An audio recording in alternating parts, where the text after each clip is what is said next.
Question ये है कि अगर y बराबर ये है और डी एक्स का मान अगर ए एक्स प्लस बी के बराबर है तो आपको बताना है ए और बी क्या होगा। देखो मैं हमेशा बोलता हूँ, हमेशा हमेशा याद रखो। देखिए मैथ्स में कुछ चीजें ऐसी होती है जो स्टैंडर्ड होती हैं, जो हमेशा याद रखनी चाहिए, हम उसे बार बार ड्राइव नहीं कर सकते, राइट। तो एक चीज हमेशा ध्यान रखनी चाहिए बच्चे को, वो क्या ध्यान रखनी चाहिए, आप हमेशा याद रखें कि x4 plus x square plus 1 जो होता है वो होता है x square plus x plus 1 और x square minus x plus 1। ठीक, आपको ड्राइव करना है, जब उसके अपना टाइम खराब करें कोई मतलब नहीं है। कोई बच्चा बोले इसको ड्राइव कैसे किया, तो मैं आपको बता दूं मैंने इसको ड्राइव कैसे किया। ये जो x की पावर 4 प्लस 1 है, ठीक है, इसको अपन लिख सकते हैं एक्स स्क्वायर प्लस 1 का whole square minus x square. इस पूरे एक्सप्रेशन को आप ये लिख सकते हैं, चेक कर लो आराम से। ठीक, कोई बच्चा चेक करना चाहे तो इस पूरे एक्सप्रेशन को आप हम ये लिख सकते हैं, राइट। और ए स्क्वायर माइनस बी स्क्वायर क्या होता है, ए स्क्वायर माइनस बी स्क्वायर होता है ए माइनस बी और ए प्लस बी, दैट्स ऑल।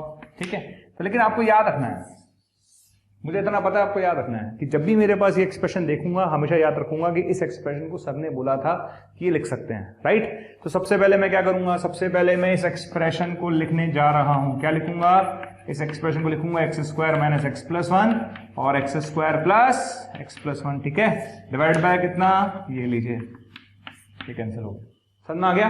अब मुझे क्या करना होता है भाई, डी वाई एक्स निकालना है। तो डी वाई एक्स निकालना कौन सी बड़ी बात है, एक्स स्क्वायर का 2x और x का 1 आ गया।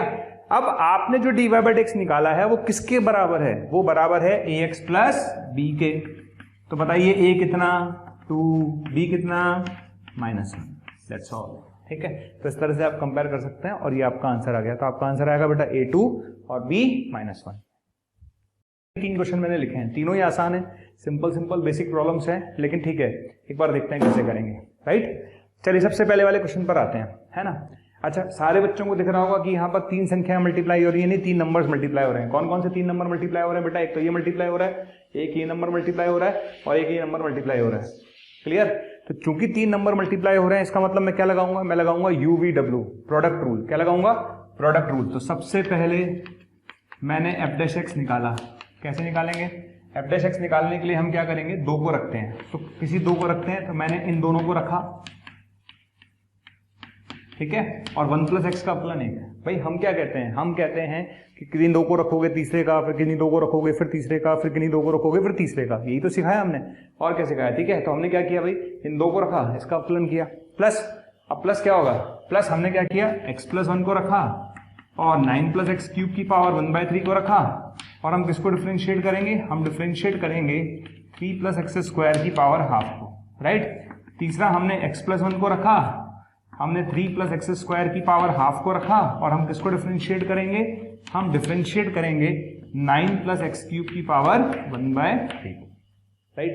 अब जो समझदार बच्चा होगा ना, जो समझदारी से चलेगा, उसको पता है कि भाई मुझे क्वेश्चन सॉल्व करना है, भाई मुझे किसी को दिखाना नहीं है कि मुझे डिफरेंशिएशन आता है कि नहीं आता है, बस मुझे तो ये देखना है कि मुझे चाहिए क्या, मुझे तो f'-1 चाहिए। क्या चाहिए, f'-1 चाहिए, यानी डिफरेंशिएट करने के बाद -1 रखना है। तो यार मुझे इसका अवकलन करने की क्या जरूरत है, इसका अवकलन करने की क्या जरूरत है, क्यों, क्योंकि जब मैं x की जगह -1 रखूंगा तो चाहे कुछ भी आए ये तो 0 हो गया, तो ये तो आएगा, तो जो भी आएगा फाइनलिटी आएगा ना डिफरेंशिएट करने के बाद, ठीक। तो जैसे ही मैं x की जगह -1 रखूंगा ये 0, x की जगह -1 रखूंगा ये 0, तो इन दोनों को लिखने की क्या जरूरत है, कोई जरूरत नहीं है, कोई जरूरत नहीं है।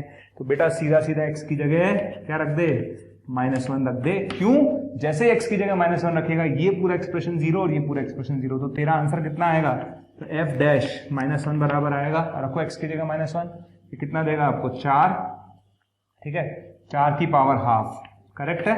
ये कितना देगा 9 - 1 8, 8 की पावर 1/3, बस ये आपका आंसर होगा। तो आपका आंसर आएगा 2 × 2, कितना आंसर आएगा 4, करेक्ट।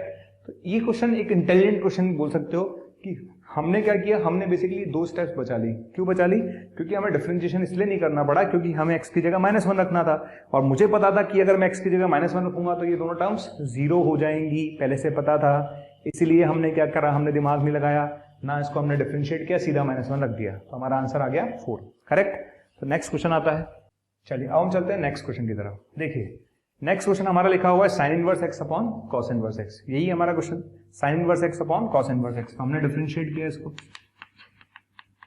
अच्छा इसको एक काम करते हैं, चाहें तो भाई साइन इनवर्स एक्स और कॉस इनवर्स एक्स में हमें रिलेशन सबको पता होता है, राइट। तो साइन इनवर्स एक्स और कॉस इनवर्स एक्स में चूंकि हमें रिलेशन पता है, हमें क्या पता है, हम जानते हैं कि sine inverse x plus cos inverse x क्या होता है, π/2 होता है।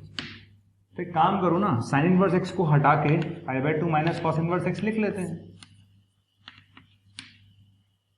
अगर आप चाहते हो कि थोड़ा आसान पड़े तो एक काम करो ना, इसमें क्या दिक्कत आ रही है। तो sine inverse x plus cos inverse x कितना होता है, π/2 होता है कि नहीं होता, बिल्कुल होता है। तो आप साइन इनवर्स एक्स को क्या लिखोगे बेटा, π/2 माइनस कॉस इनवर्स एक्स। अब क्या फायदा होगा, ये बन जाएगा π/2 1 अपॉन कॉस इनवर्स एक्स और ये बटा ये 1, ये आपका fx आ चुका है। क्लियर। अब आप अवकलन करोगे, क्या करोगे, अवकलन करोगे। तो जब आप डिफरेंशिएट करोगे तो 1/x का, पहले 1/x का होगा, ध्यान रखें 1/x का डिफरेंशिएशन माइनस 1/x² होता है, ठीक है। 1/x का डिफरेंशिएशन क्या होता है बेटा, 1/x का डिफरेंशिएशन होता है माइनस 1/x²। क्लियर। तो 1/cos इनवर्स x का होगा minus 1 upon cos inverse x का स्क्वायर, यही होगा, श्योर है। तो 1/cos इनवर्स x का क्या होगा, 1/cos इनवर्स x का होगा माइनस 1/cos इनवर्स x का स्क्वायर। पहले 1/x का होता है चेन रूल, पहले 1/x का होगा, फिर cos इनवर्स x का भी तो होगा, और cos इनवर्स x का होता है माइनस 1 अपॉन √1 माइनस x²। तो ये आपका फाइनल आंसर है, दैट्स ऑल। क्लियर, समझ में आ गया। ध्यान रखें, अगर मान लेते हैं यहाँ पर 1 अपॉन ln x होता, सपोज क्या होता, 1 अपॉन ln x, ठीक। किसी ने आपसे पूछा बनाओ 1 अपॉन ln x का अवकलन क्या होगा, तो 1 अपॉन ln x का होगा 1 upon minus 1 upon ln x का स्क्वायर। पहले 1/x का होता है, पहले 1/x का होता है, तो 1/x का होगा माइनस 1/x², फिर ln x का भी तो होगा, और ln x का होगा 1/x, ठीक। तो ये एक तरीका है डिफरेंशिएट करने का, हमेशा ध्यान रखिए जब भी आपको डिफरेंशिएट करना है तो हम इस तरह से डिफरेंशिएट कर सकते हैं, ठीक है। अच्छा अब हम आगे बढ़ते हैं लास्ट थर्ड वाले क्वेश्चन पर, थर्ड वाले पर आ जाइए। देखिए थर्ड वाला क्वेश्चन जो है मुझे बहुत पसंद है पर्सनली, ठीक। जब मैं ट्रिग्नोमेट्री पढ़ाता हूँ तो ट्रिग्नोमेट्री पढ़ाते समय में हमेशा बोलता हूँ कि क्वेश्चन बहुत अच्छा है, चाहे छोटा ही है लेकिन है बहुत अच्छा, क्योंकि बच्चे साइन कॉस में बदल के करते हैं। मैक्सिमम बच्चा इस क्वेश्चन को साइन कॉस में बदल के करेगा, लेकिन हमें नहीं करना। हमें करना क्या है, ठीक है। एक काम करो, आपने पढ़ा है क्या कि sec² x minus tan² x क्या होता है, सर 1 होता है। तो बस अब एक काम कर, sec x plus tan x तो तेरे पास है ही, बिल्कुल ठीक है, और इस 1 को लिख दे sec² x minus tan² x। समझ में आ गया। इस 1 को क्या लिखेगा, sec² x minus tan² x, ठीक। ऊपर वाले 1 को लिख लिया, ठीक है। इसीलिए अच्छा क्वेश्चन है, क्योंकि हर बच्चे को क्लिक नहीं करता। मैं जानता हूँ कि क्वेश्चन 10th क्लास में भी शायद होगा, 11th क्लास में है, बहुत फेमस एग्जांपल है। मैक्सिमम बच्चों का सीन होता है, लेकिन जिसका सीन नहीं है वो लटक जाएगा, क्योंकि जिसने साइन कॉस में बदल लिया वो फंस गया एक बार को, ठीक। तो हमने क्या किया, इसको लिख लिया ये, राइट। अच्छा यहाँ से क्या कॉमन आएगा बेटा, sec x plus tan x common आ जाएगा। अच्छा बचेगा कितना, 1 बचेगा, माइनस का sec x बचेगा, प्लस का tan x बचेगा। क्लियर। अच्छा नीचे क्या लिखा हुआ है, नीचे लिखा हुआ है tan x minus sec x और प्लस 1। ये लो, जिंदगी खूबसूरत है। क्लियर है। तो इतनी आसानी से ये एक्सप्रेशन साफ हो गया। अगर हम u/v लगाते हैं तो बहुत टाइम लगता, और उसके बाद भी आंसर जो आता है उसको बहुत सॉल्व करके फाइनली आंसर पे जा पाते हैं हम, ठीक। लेकिन हमने क्या सोचा यार, हमने ही सोचा कि काम करते हैं, इस 1 को लिख लेते हैं sec² x minus tan² x। तो sec x plus tan x common आ गया, ये आ जाएगा, राइट। अच्छा अब बताओ, अब एक सोच के जवाब देना। यहां तक आ गए अपन लोग। अच्छा यहां तक आने के बाद अब हमें करना क्या है, कुछ नहीं, अब तो क्वेश्चन खत्म हो गया, फॉर्मूले याद होने चाहिए। तो fx कितना था आपका, fx था sec x plus tan x। तो बताइए f' कितना आएगा, f' आएगा sec x का sec x tan x, और tan x का कितना आएगा sec² x। यही हमारा फाइनल आंसर है, दैट्स ऑल। तो ये एक अप्रोच है ऐसे क्वेश्चंस को सॉल्व करने की, ठीक। चलो अब मैं कुछ और क्वेश्चंस देता हूं, कुछ और क्वेश्चंस पे क्वेश्चंस हमें प्रैक्टिस करनी है। बेसिक डिफरेंशिएशन जब तक हमारा क्लियर नहीं होगा हम आगे नहीं बढ़ेंगे। तो हम क्वेश्चंस पे क्वेश्चंस करेंगे, बहुत सारे क्वेश्चंस करेंगे, ठीक है। ये 3 क्वेश्चन हमारे पास हैं, ओके। पहला क्वेश्चन वो है, दूसरा क्वेश्चन ये है, और तीसरा क्वेश्चन ये है। ये 3 क्वेश्चन हमें करने हैं, ठीक। स्टार्ट करते हैं। अब पहले वाले क्वेश्चन पर गए हम, है ना। अच्छा, पहले वाले क्वेश्चन को एक बच्चा कैसे करेगा? अरे सॉरी, तो जीपी है। क्या है? जीपी है। बेटा जीपी की कोई जरूरत नहीं है, सीधा सीधा क्वेश्चन है ना, f'1 ही तो पूछा है। f'1 का क्या मतलब होता है? f'1 का मतलब होता है अवकलन करके और x की जगह 1 रखना है। तो क्यों दिमाग लगा रहा है? जीपी पे जाने की कोई जरूरत नहीं है, क्योंकि तो जीपी जाएगा तो u/v की फॉर्म बनेगी, अननेसेसरी का पेन होगा। ठीक है, तो सबसे पहले इस क्वेश्चन को क्या करेंगे? सीधा सॉल्व करेंगे। तो f' निकाल लेते हैं। चलिए, तो बताइए 1 का अवकलन 0, x का अवकलन 1, x स्क्वायर का 2x, x क्यूब का 3x और x की पावर 100 का 100x की पावर 99। ये अवकलन हो गया। क्लियर है? आपने क्या किया? अवकलन कैसे किया? आपने 1 का अवकलन किया 0, x का किया 1, x स्क्वायर का किया 2x, ये अवकलन आ गया। अवकलन करने के बाद आप क्या करोगे? जहां जहां दुनिया में x आ रहा है वहां पर 1 रख देंगे। जहां जहां x आ रहा है वहां पर 1 रख दीजिए। तो f'1 बराबर कितना आएगा? f'1 बराबर आएगा 1 + 2 + 3 एंड सो ऑन 100, यानी कितना आंसर आएगा? आंसर आएगा 50-50। कितना आंसर आएगा? 50-50। तो तरीका समझ में आ गया आपका? तरीका क्या है?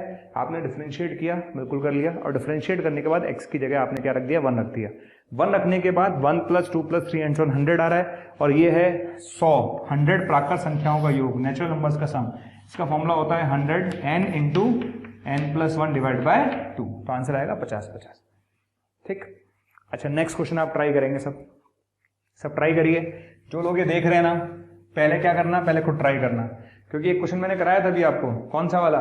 sin inverse x upon cos inverse x कराया था ना। तो sin inverse x upon cos inverse x की तरह ही है ये क्वेश्चन। ट्राई करो सारे बच्चे। ओके, आपको सिर्फ ये पता होना चाहिए। क्या पता होना चाहिए? आपको पता होना चाहिए कि tan inverse x plus cot inverse x क्या होता है? π/2। क्लियर? आपको ये पता होना चाहिए कि tan inverse x plus cot inverse x क्या होता है? π/2। तो आप क्या करोगे यहाँ पर? आप एक काम करो छोटा सा, tan इनवर्स x को tan इनवर्स x ही रहने दो, और cot इनवर्स x को लिख दो π/2 माइनस tan इनवर्स x। अब नीचे आएगा π/2। हो गया ना? आसान हो गया ना? कंपैरेटिवली बहुत आसान हो गया। अच्छा, अब क्या करेंगे? tan inverse x plus tan inverse x 2 tan inverse x minus π/2 divide by π/2। पता है क्या बन गया? ये बन गया 4/π tan inverse x minus 1। Clear है?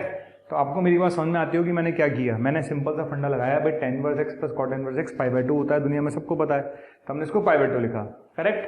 उसके बाद हमने क्या किया? cot इनवर्स x को लिख लिया 90 माइनस tan इनवर्स x, वो भी हमने लिख लिया। अच्छा, ये लिखने के बाद क्या आएगा? 2 tan इनवर्स x आएगा माइनस π/2 आएगा डिवाइड बाय π/2 आएगा। करेक्ट? अच्छा, ये अपॉन ये माइनस ये अपॉन ये, तो ये आ गया।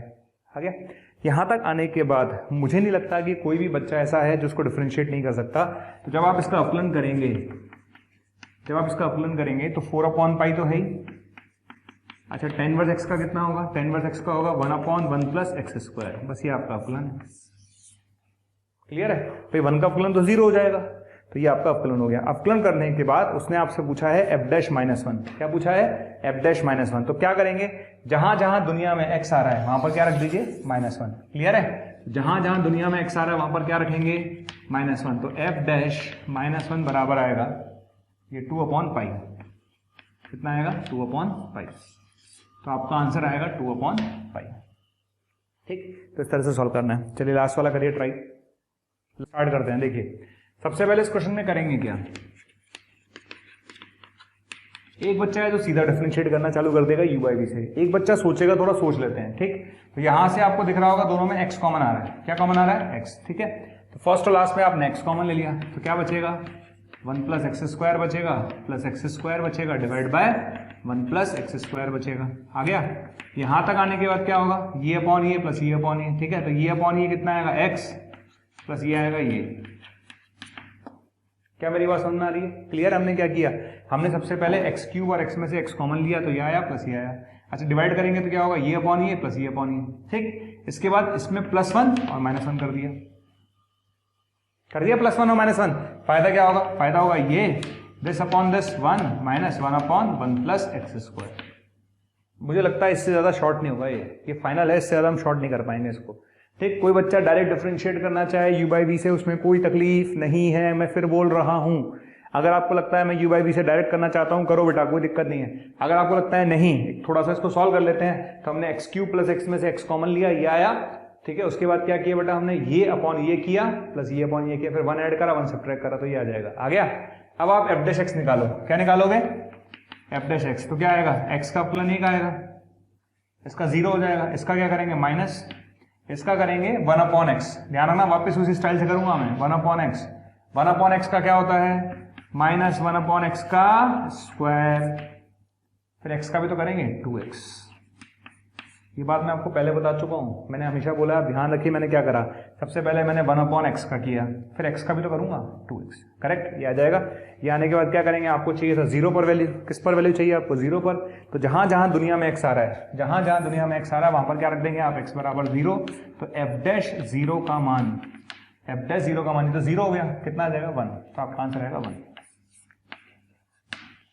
क्लियर है, तो इस तरह से अपन क्वेश्चंस कर सकते हैं। तो ये हमारा आंसर है, इस क्वेश्चन का आंसर आएगा बेटा 1। ये 3 क्वेश्चन मेरे पास है, ठीक है।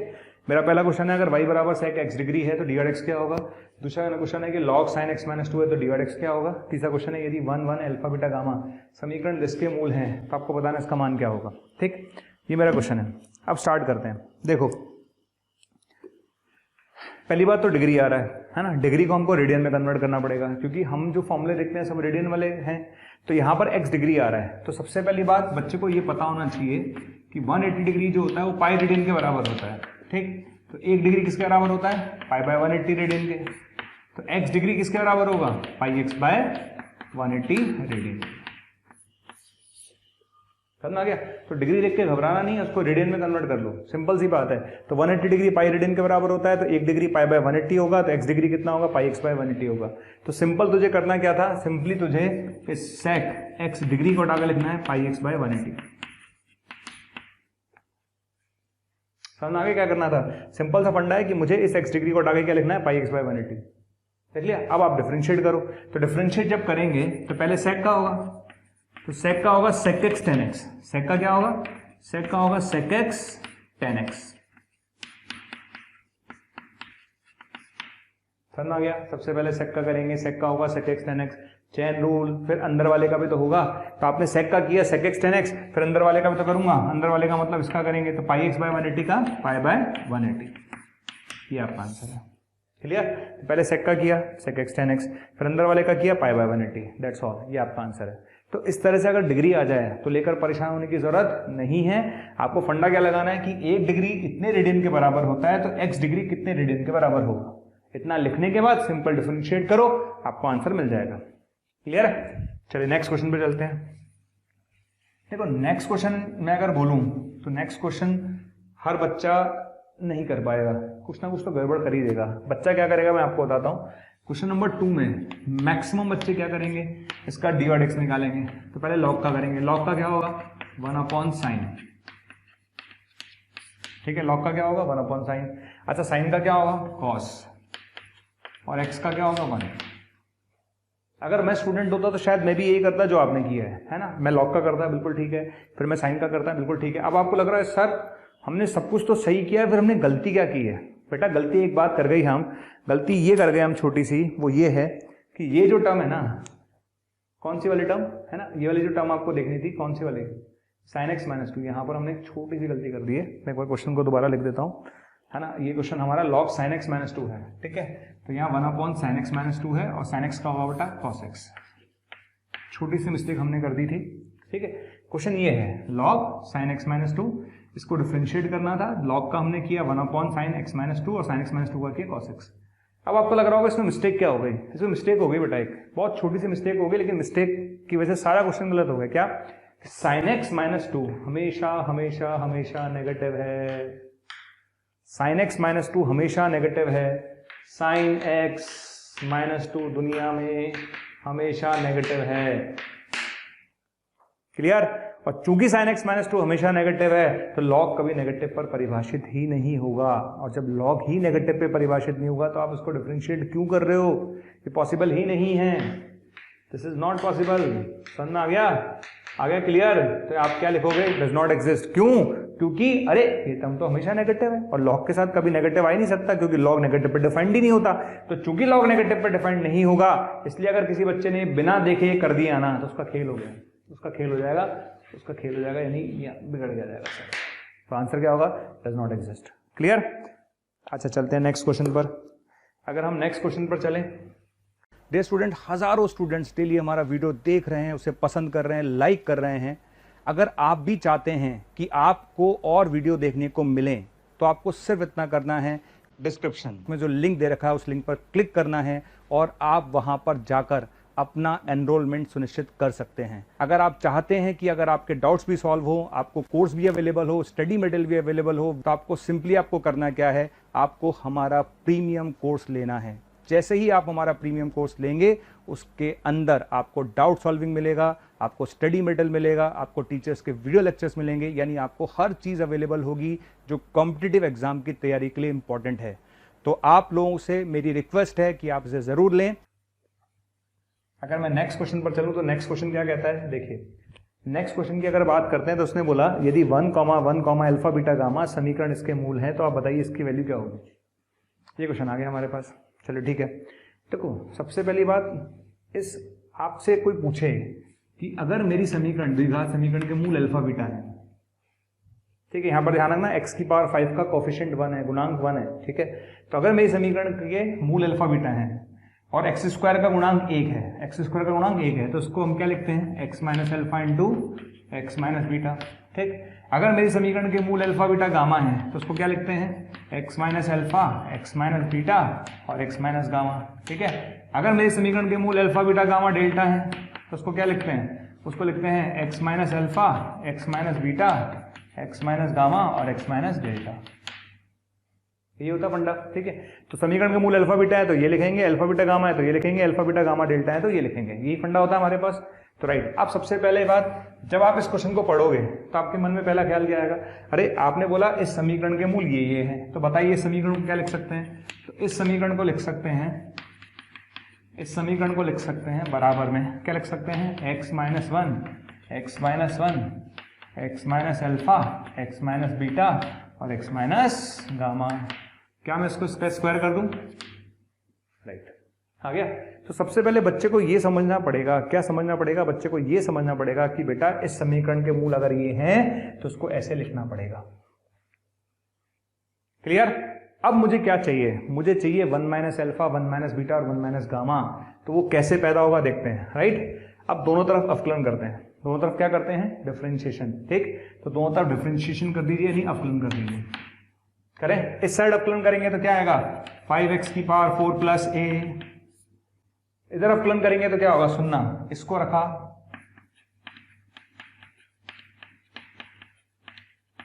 प्लस, सॉरी इसको रखा, इसका अवकलन क्या होगा, 2 times of x minus 1 plus आगे क्या होगा, x माइनस 1 के स्क्वायर को रखूंगा, बाकी का डिफरेंशिएशन है ना, x माइनस 1 के स्क्वायर को रखूंगा, है ना, किसी एक का डिफरेंशिएशन, चाहे वो x इसको रखा, इसका 1 हो जाएगा।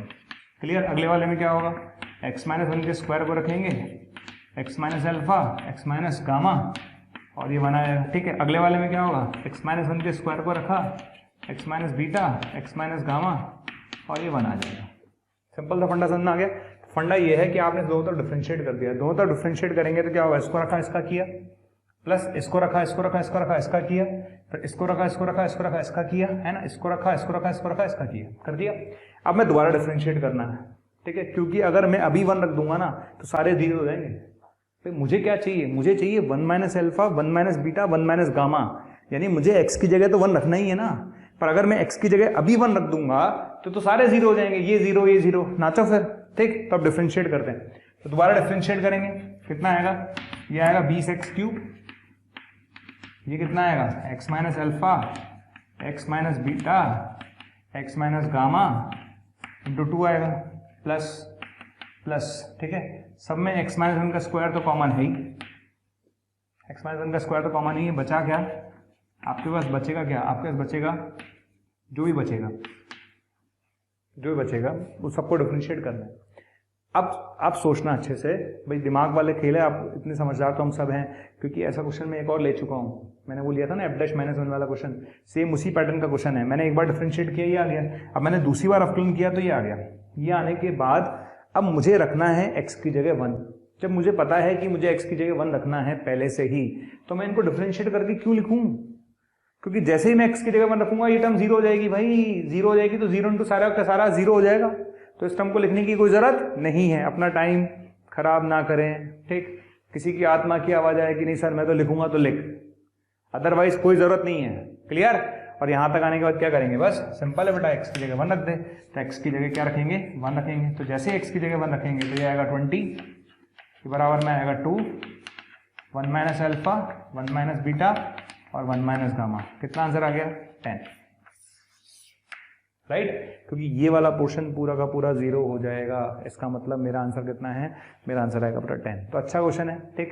इसी क्वेश्चन को क्यूबिक के लिए बना सकते हैं, इसी क्वेश्चन को किसी और चीज के लिए बना सकते हैं, तो एक पैटर्न है ये।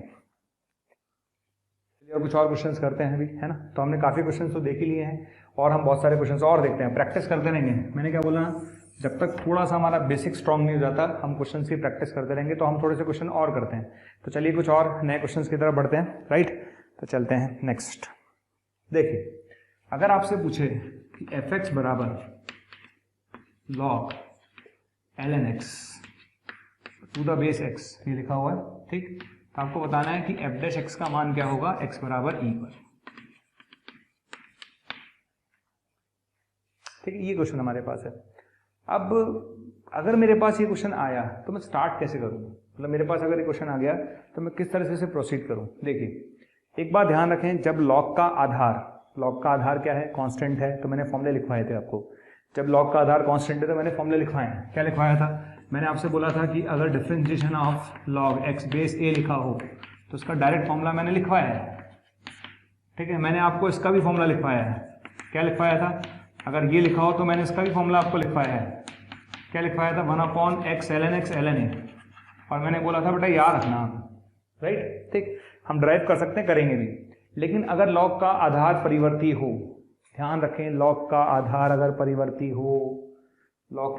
परिवर्ती हो, तो हमेशा उसको ई में कन्वर्ट करें। किस में कन्वर्ट करें, ई में। तो अगर लॉग का आधार परिवर्ती है तो सबसे पहले उसे ई में कन्वर्ट कर लें।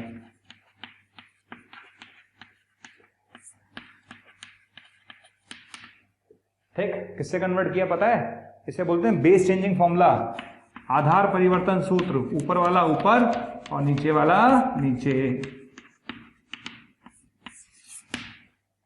समझ आ गया। तो सबसे पहले आप क्या करोगे, सबसे पहले आधार परिवर्तन सूत्र से इसको चेंज कर लो और ई में कन्वर्ट कर लो। आप कर लिया, और ई में कन्वर्ट करने के बाद आपको क्या लगाना है, u/v।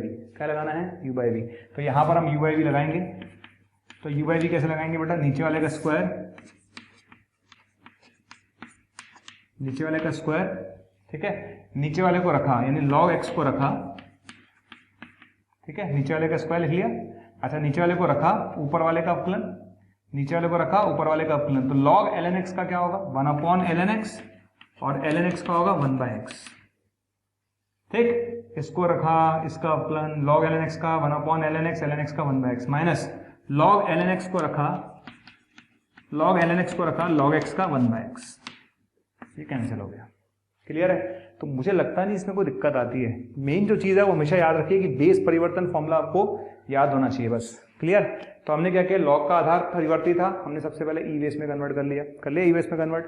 फिर हमने u/v लगाया। u/v कैसे लगाते हैं, v² लिखा, इसको रखा log ln x का 1/ln x, ln x का 1/x, फिर log ln x को रखा log x का 1/x, ठीक है। अच्छा, लास्ट में आपसे पूछा क्या, उसने लास्ट में पूछा है x बराबर e पर, तो हम x की जगह क्या रखेंगे, e। तो जहां जहां दुनिया में x आ रहा है वहां पर e रख दीजिए, रख दें e। तो यहाँ क्या आएगा, 1/e, यहाँ कितना आएगा 1/e, माइनस, आगे चलते हैं, यहाँ रखेंगे e तो ln e 1 हो जाएगा, यहाँ रखेंगे e तो ln e 1 हो जाएगा, और log 1 0 होता है, ln e 1 log 1 0, ठीक है। ln e 1 और log 1 0, ठीक है। नीचे आ जाएगी, नीचे कितना आएगा, log e बेस e 1 आ जाएगा। तो बताइए आंसर कितना आएगा, आंसर आएगा 1/e, ये इसका आंसर है। क्लियर है, ठीक। अच्छा, जब मैं फॉर्मूला लिखवा रहा था, जैसे मैंने आपको इसका फॉर्मूला लिखवाया, आपको, है ना, मैं आपको बता देता हूँ आया कैसे है। इसका डायरेक्ट मैंने फॉर्मूला लिखवाया है, लेकिन इसको आया कैसे, स्टार्ट कैसे करेंगे। देखिए सबसे पहले अगर मेरे से पूछा जाए कि ये आया कैसे, तो हम क्या करेंगे, इसका आधार चेंज करेंगे। क्या चेंज करेंगे, आधार। ठीक है, तो मान लेते हैं ये x है, ये पूरा x है, मेरे लिए तो पूरा x है ये, तो ये बन गया log x बेस a बन गया। ठीक है, अच्छा log x बेस a का डायरेक्ट फॉर्मूला लिखवाया था मैंने आपको, log x बेस a का डायरेक्ट फॉर्मूला लिखवाया था, क्या लिखवाया था, 1/x ln a। ठीक, समझना मेरी बात को जो मैं समझा रहा हूं, ठीक, गड़बड़ मत कर देना। log x बेस a का डायरेक्ट, ठीक है, यहाँ ध्यान रखना, कंडीशन हमेशा याद रखें, बेस पॉजिटिव होना चाहिए, बेस 1 नहीं होना चाहिए, whenever डिफाइंड, ये हम बात ध्यान रखें। ठीक है, अच्छा तो log x का जब अवकलन करेंगे तो क्या करेंगे, log x का क्या होगा भाई, log x बेस a का अवकलन होता है 1/x log a, फिर x का भी तो करेंगे भाई, यहाँ x का भी तो करेंगे, डिफरेंशिएशन किसका करेंगे, differentiation of x, chain rule. सबसे पहले इस लॉग का अवकलन किया आपने, इस लॉग का अवकलन ही आया, अरे इस लॉग का भी तो करोगे, क्लियर है, तो इस लॉग का अवकलन आपने ये किया, अब इस लॉग का भी तो करोगे, आ गया। और यहां तक आने के बाद क्या करेंगे, यहां तक आने के बाद आप क्या करेंगे, यहां तक आने के बाद हमें कुछ नहीं, एज सच इसको दोबारा डिफरेंशिएट कर लेते हैं, तो ये आएगा 1/, इसका बेस चेंज कर रहा हूं, ई बेस में कन्वर्ट कर लेता हूं, इसका बेस चेंज करके मैंने ई बेस में कन्वर्ट कर लिया, ये ln a हमारे पास पहले से लिखा हुआ था, और इसका डिफरेंशिएशन कितना होता है, 1/x ln a, क्लियर, इसका डिफरेंशिएशन क्या होता है, 1/x ln a, क्लियर है। अब बताइए क्या होगा, ये कैंसिल हो गया, बताइए कितना आंसर आ गया, तो 1/x ln a, और यही मैंने आपको लिखवाया है, यही मैंने आपको लिखवाया। तो ऐसे फॉर्मूला याद रखिए हमेशा कि अगर कभी भी टर्म नजर आ जाए तो उसका डायरेक्ट आंसर ये होता है, ऐसे फॉर्मूला याद रखिएगा। तो चलते हैं हम नेक्स्ट क्वेश्चन की तरफ। क्वेश्चन है, यदि FGH अवकलनीय, इस प्रकार अवकलनीय फलन है, अवकलनीय फलन, यदि FGH अवकलनीय फलन इस प्रकार से हैं कि, इस प्रकार से हैं कि, ठीक है, इस प्रकार से हैं कि f0 का मान 1 है, g0 का मान 2 है, f0 का मान 1 है, g0 का मान 2 है, h0 का मान 3 है, ओके, fg डैश 0 का मान 6 है, ओके, gh डैश 0 का मान 4 है, और hf डैश 0 का मान 5 है। ठीक, आपको बताना है कि FGH डैश 0 का मान क्या होगा, FGH इंटू डैश, तीनों फंक्शन मल्टीप्लाई हो रहे हैं, है ना, इसके डैश 0 का मान क्या होगा, क्वेश्चन ये है। ठीक, अब ये क्वेश्चन आया, ठीक, जब ये क्वेश्चन आया, जैसे मान लो क्वेश्चन आ गया, इसने बोला यदि FGH अवकलनीय फलन है इस प्रकार से है कि f0 का मान 1 है, g0 का मान 2 है, h0 का मान 3 है, fg डैश 0 का मान 6 है, gh डैश 0 का मान 4 है, hf डैश 0 का मान 5 है, तो आपको बताना है fgh डैश 0 कितना होगा, राइट। अब जब मैंने आपको पहला लेक्चर पढ़ाया, तो फर्स्ट लेक्चर के अंदर मैंने साफ बोला था, क्या बोला था भाई, हमने एक फॉर्मूला लिखा था, क्या लिखा था कि हमने बोला था FGH डैश, जो फॉर्मूला होता है इसके हमने दो फॉर्मूले लिखे थे, एक तो डायरेक्ट होता है u into v into w से, और उसका दूसरा जो फॉर्मूला लिखवाया था वो लिखवाया था मैंने FG डैश को रखेंगे, है ना, h आएगा, प्लस क्या रखेंगे, GH डैश को रखेंगे, फिर F आएगा, प्लस, और हमने क्या बचा, एक हमारे पास बचा HD को रखेंगे, F आएगा, गड़बड़ कर दी, H आ गया, F आ गया, अब क्या बचा, G बच गया है, तो FS डैश और ये G आएगा, डिवाइड बाय 2। ये फॉर्मूला बाकायदा मैंने आपको डराइव करवाया था, ठीक है, ये फॉर्मूला बाकायदा मैंने आपको डराइव करवाया था कि FGH डैश का जो फॉर्मूला होता है वो दो फॉर्मूले होते हैं, एक डायरेक्ट होता है u into v into w से, और फिर मैंने दूसरा फॉर्मूला भी बोला था कि बेटा ये फॉर्मूला भी हम याद रखें, ठीक, ये सेकंड फॉर्म है और ये कभी भी काम में आ सकती है। तो FGH डैश का फॉर्मूला क्या होता है, FG डैश h, ये फॉर्मूला हमारे पास आ गया। अब करना क्या है, कुछ नहीं, आपसे 0 पर पूछा है उसने, तो बस, तो FG डैश h डैश 0 पर पूछा है, तो आप क्या करेंगे, जहां जहां फंक्शन आ रहा है वहां पर 0 रखते जाइए, तो यहाँ क्या आएगा, FG डैश 0, यहाँ कितना आएगा, H0 आएगा, अच्छा यहाँ कितना आएगा, GH डैश 0, साथ में कितना आएगा, F0 आएगा, प्लस यहाँ कितना आएगा एफ एस डैश 0, साथ में कितना आएगा g0 आएगा डिवाइड बाय 2, ये आपका आ जाएगा। ठीक है, तो फंडामेंटली समझो आप, फंडामेंटली क्या है, फंडामेंटली आपको सिर्फ ये समझना है कि ये फॉर्मूला आपको याद होना चाहिए। अगर ये फॉर्मूला याद नहीं है तो ये क्वेश्चन होगा जरूर, लेकिन टाइम ज़्यादा लगेगा, क्योंकि इसको फिर ब्रेक कर करके करना पड़ेगा आपको। राइट, तो आपने क्या समझा, सबसे पहले मुझे फॉर्मूला याद था, राइट, अब 0 रख दिया, इन सबके डाटा अवेलेबल रख दे जाते हैं। कितना आएगा इसका डाटा, कितना है 6 इंटू H0 कितना है 3 प्लस GH डैश 0 कितना है 4, F0 कितना है F0 1 प्लस FS डैश 0 कितना है वो है 5, G0 कितना है 2 डिवाइड बाय कितना है 2। ठीक, तो 18 और 4 22 और 10 32, आंसर कितना आएगा 60। समझ में आ गया? तो मैं फिर बोल रहा हूं, इसकी सेकंड फॉर्म हमेशा याद रखें। अगर आपको ये सेकंड फॉर्म याद नहीं है तो यही क्वेश्चन आपसे 7 से 8 लाइन में होगा, क्योंकि फिर आपको ब्रेक कर करके वैल्यूज निकालनी पड़ेंगी, वो टाइम टेकिंग है। इसलिए बेटर है कि इसका डायरेक्ट फॉर्मूला याद रखिए, सीधा आपको 0 रखना था, 0 पर वैल्यू सारी पता थी, आपने रख दी, आपका आंसर आ गया। तो एक तरीका है ये इस तरह से क्वेश्चंस को करने का।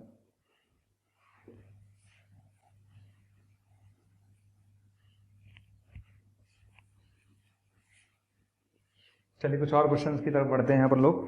नेक्स्ट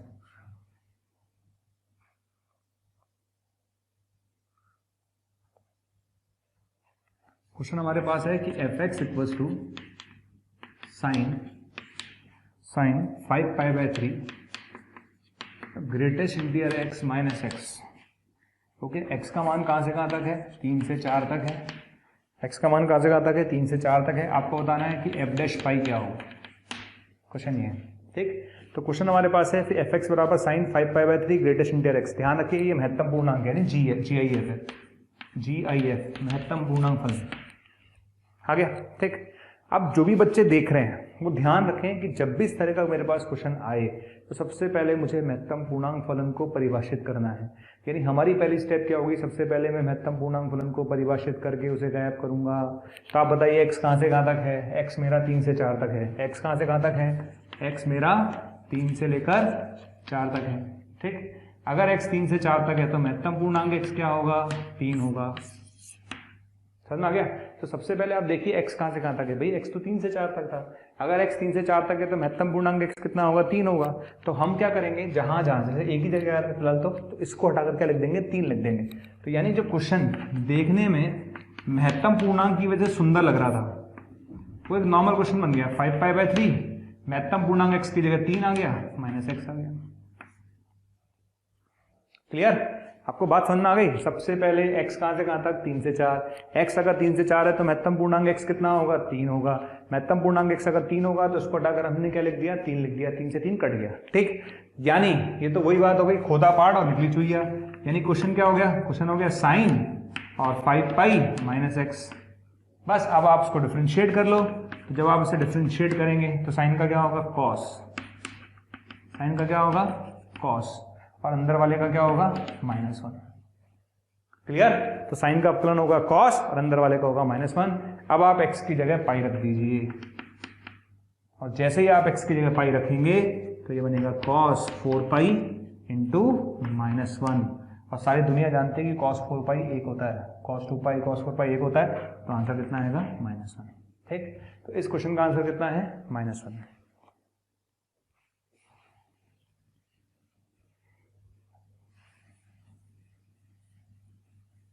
चलिए और क्वेश्चन देखते हैं। मैंने कहा ना कि अपन इतने क्वेश्चन देखेंगे, बस पूछो मत, देखते जाएंगे क्वेश्चंस, क्वेश्चंस की कोई कमी हमारे पास नहीं है। नेक्स्ट क्वेश्चन देखते हैं। ठीक, एक वक्र उसने रिप्रेजेंट किया है, वक्र है 4 की पावर 2x माइनस 5 की power 2y equals to 1। Okay, तो आपको बताना है कि लिमिट एक्सटेंडिंग टू 1 पर dy/dx क्या होगा। क्लियर है? क्वेश्चन है कि वक्र मेरे पास दे रखा है 4 की पावर 2x माइनस 5 की पावर 2y इक्वल्स टू 1। आपको बताना है लिमिट एक्सटेंडिंग टू 1 पर dy/dx क्या होगा। क्वेश्चन इतना सा है। अच्छा, सबसे पहले स्टार्ट कैसे करेंगे भाई, पहले तो dy/dx निकालूंगा, उसके बाद ही तो लिमिट निकालूंगा, या बिना dy/dx निकाले लिमिट निकाल लूंगा। तो मेरा पहला स्टेप क्या होगा, मेरा पहला स्टेप होगा इस क्वेश्चन में क्या निकालना है मुझे dy/dx। राइट, तो देखिए 4 की पावर 2x लिखा हुआ है, 4 की पावर 2x को लिख सकते हैं 16 की पावर x, ठीक। अच्छा 5 की पावर 2y लिखा हुआ है, इसको लिख सकते हैं 25 की पावर y। पहली दिक्कत तो यही खत्म हो गई ना। तो मेरे पास क्वेश्चन क्या बन गया, 16 की पावर x माइनस 25 की power y equals to 1। Sure, समझ आ गया। पहली और इंपॉर्टेंट बात कि भाई इस एक्सप्रेशन को ये लिख सकते हैं, इसको लिख सकते हैं, ये लिख सकते हैं। अब मैं अवकलन करूंगा।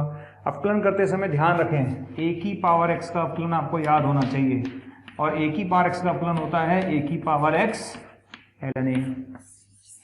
आप लोग हमारे वीडियोस लगातार देख रहे हैं और बच्चों की डिमांड आ रही है कि सर इस टॉपिक की वीडियो डालिए। तो बच्चे लगातार बोल रहे हैं कि सर इस टॉपिक की वीडियो डालिए, इस टॉपिक की वीडियो डालिए। तो मैं आपको ये कहना चाहता हूं कि आप हमारे YouTube चैनल पर जाइए और उसे सब्सक्राइब कीजिए। जैसे ही आप हमारे YouTube चैनल पर जाएंगे और उसे सब्सक्राइब करेंगे तो आप जिस टॉपिक की डिमांड हमसे लगातार कर रहे हैं वो सारे के सारे टॉपिक्स वहां पर अवेलेबल हैं। तो आपको सिर्फ इतना करना है कि मोशन के YouTube चैनल पर जाना है, उसे सब्सक्राइब करना है, और जैसे ही आप सब्सक्राइब करेंगे वहां पर आपकी डिमांड का हर टॉपिक अवेलेबल है और उसको जाकर आप वहां पर देख सकते हैं।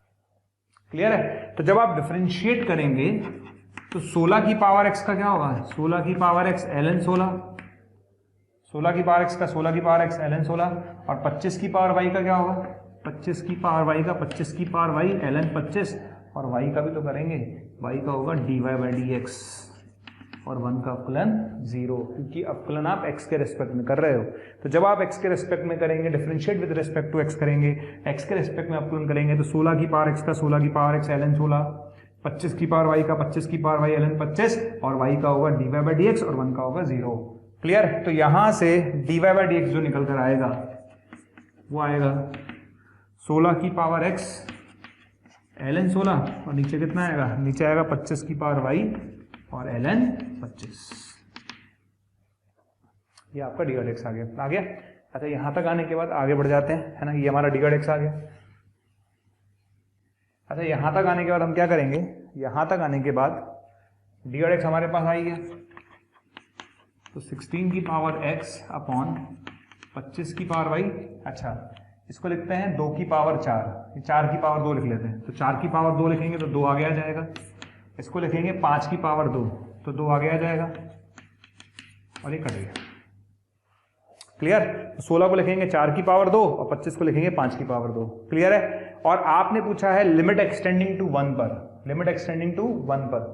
यहां पर बच्चे को एक चीज समझनी है। क्या समझनी है, कि हमारा जो एक्सप्रेशन था वो ये था। क्लियर। जब x 1 है, जब x 1 है तो y कितना है भाई, x 1 है तो y की जगह भी तो रखना पड़ेगा। ठीक है, तो x अगर 1 है तो ये कितना आएगा, 25 की पावर y बराबर आएगा 15। ये ध्यान रखना भैया आप। जब x का मान 1 है तो 16, 16 माइनस 1 15, तो 25 की पावर y का मान 15 आएगा। तो जब आप लिमिट लगाएंगे, क्या लगाएंगे, लिमिट लगाएंगे, लिमिट एक्सटेंडिंग टू 1 लगाएंगे, तो लिमिट एक्सटेंडिंग टू 1 लगाने पर 25 की पावर y की जगह क्या रखेंगे, 15 रखेंगे। राइट। तो मैं लिमिट लगा रहा हूं, लिमिट एक्सटेंडिंग टू 1, यहां पर हमने लिमिट लगाई।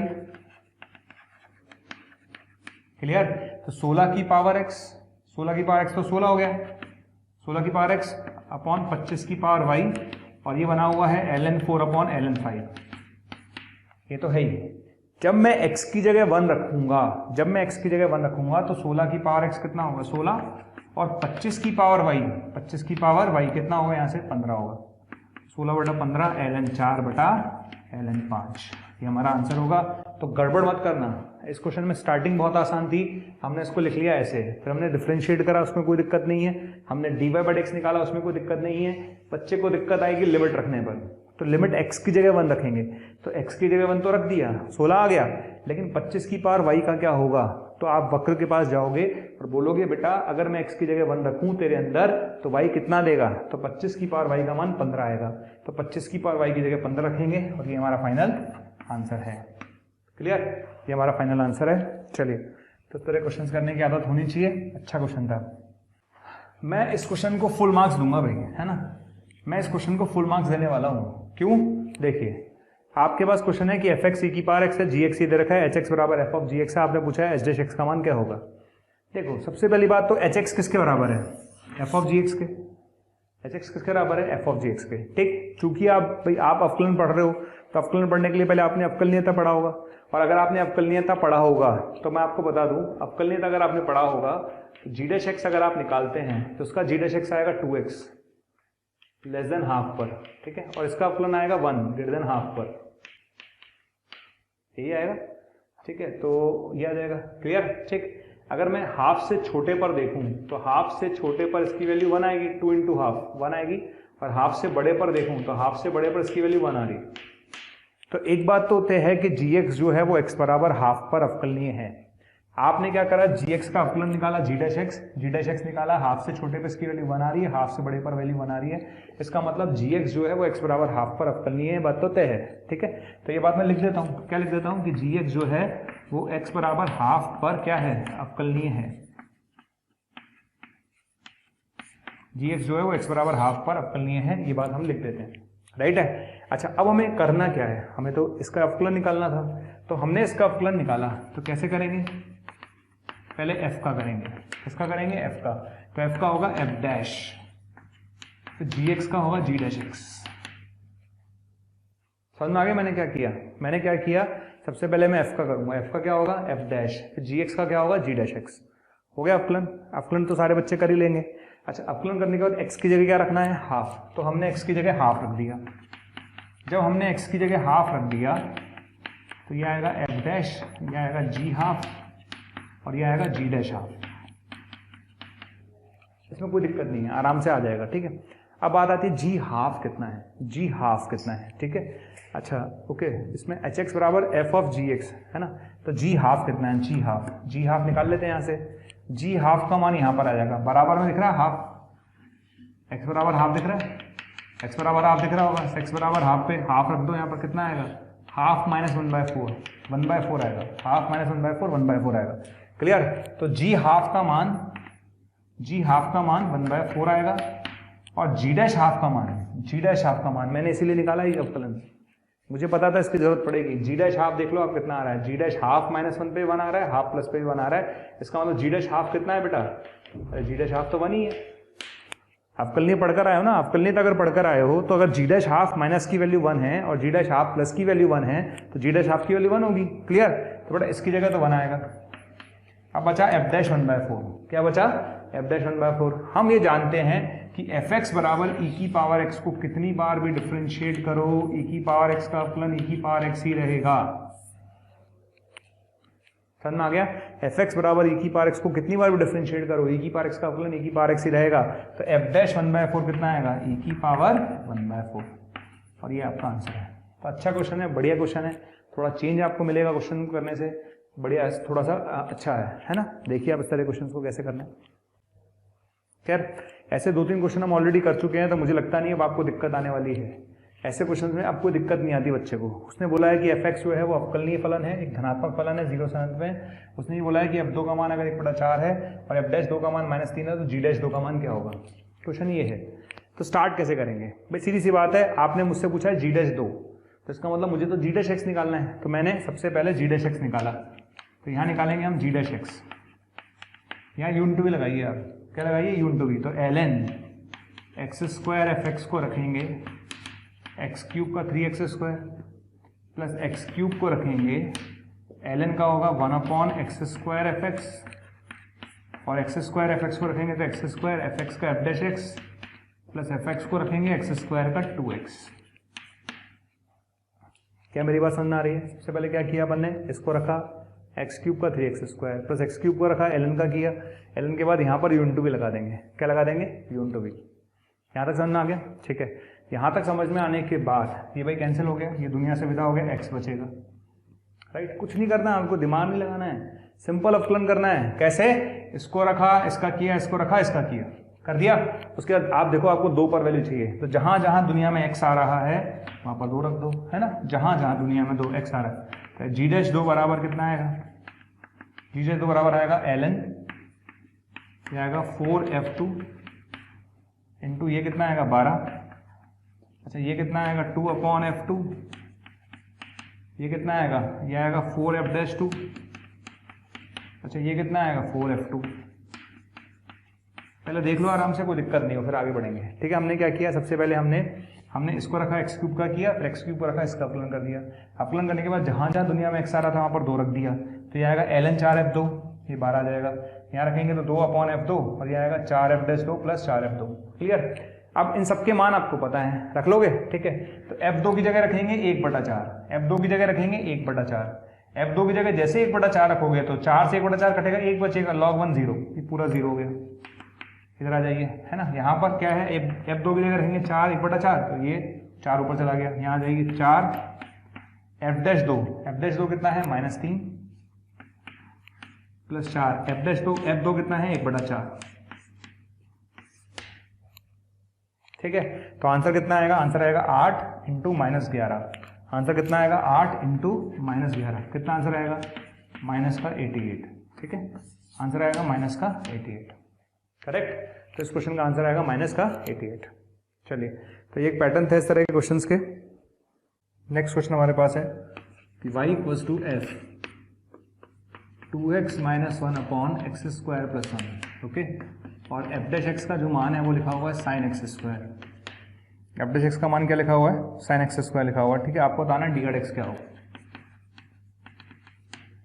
ठीक, क्वेश्चन ये है, y बराबर लिखा हुआ है f 2x - 1/x² + 1, f' का मान sin x² है, तो आपको बताना dx क्या होगा। राइट? अच्छा देखो, जैसे क्वेश्चन आया, आप स्टार्ट कैसे करोगे भाई? आपको तो dx पूछा है ना, तो ठीक है, आपको dx निकालना है, तो y मैंने दे रखा है आपको। जब मैंने y दे रखा है तो आपको क्या करना है? सबसे पहले आप इसका dx निकालेंगे। तो dx निकालने के लिए पहले f का अपलन करेंगे। चैन रूल, ध्यान रखना, चैन रूल, पहले f का करो, f'।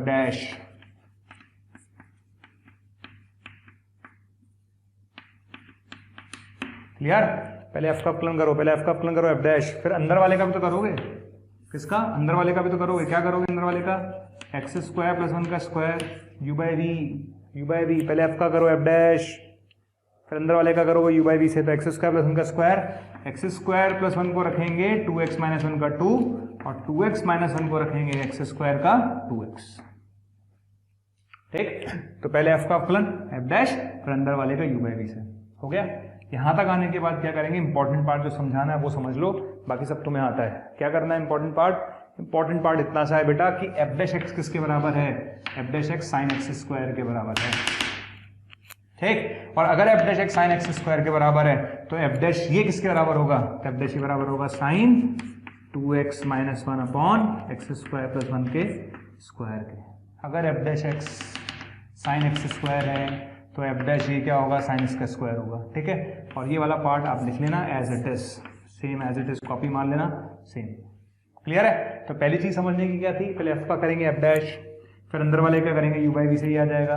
फिर क्या करेंगे? f' अगर sin x² है तो f' ये क्या होगा? तो sin इसका स्क्वायर, और ये पार्ट एज इट इज रहेगा। ठीक है, आपका आंसर है।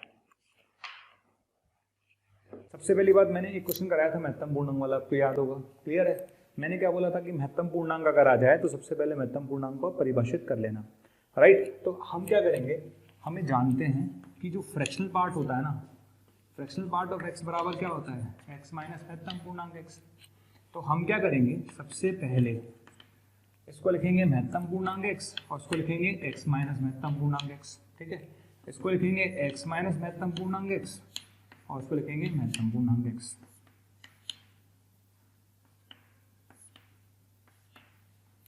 करेक्ट है? ठीक है, समझ में आ गया फंडा क्या है? तो सीधी सी बात है, हमने ऐसे लिखा प्लस ऐसे लिख लिया, है ना। जहां जहां फ्रैक्शनल पार्ट आ रहा था उसको हटा के हमने महत्तम पूर्णांक x लिख दिया। ठीक, मैंने आपको जब महत्तम पूर्णांक का क्वेश्चन कराया था उस समय मैंने बोला था कि उसको परिभाषित कर लो। तो आप बताओ यहाँ पर x कितना है? यहाँ पर x का मान पाई है, यहाँ पर x का मान कितना है? पाई है। क्लियर है? तो चूंकि x बराबर पाई है, x बराबर पाई का मतलब 3.14 होता है, तो चूंकि x पाई है तो महत्तम पूर्णांक x किसके बराबर होगा? 3 के बराबर होगा। पाई होता है 3.14, और 3.14 के लिए अगर मैं बात करूं तो महत्तम पूर्णांक का मान क्या होगा? 3 होगा। क्लियर? तो सबसे पहले महत्तम पूर्णांक की जगह 3 की पावर x माइनस 3, यहाँ क्या लिखेंगे? x माइनस 3 की पावर 3। मैं पाई की जगह 4.2 कर देता तो जहां जहां x महत्तम पूर्णांक x आता वहां पे 4 आ जाता। मैं 5.1 कर दूंगा तो 5 आ जाएगा। कोई फर्क नहीं पड़ने वाला है, सिर्फ x महत्तम पूर्णांक x बदलता जाएगा। राइट? तो सबसे पहली बात ये लिखने का तरीका समझ आना चाहिए। फिर चूंकि उसने बोला है कि x पाई है यानी 3.14 है, 3.14 है तो महत्तम पूर्णांक 3 होगा, तो यहाँ पर 3, यहाँ पर 3, यहाँ पर 3, यहाँ पर 3।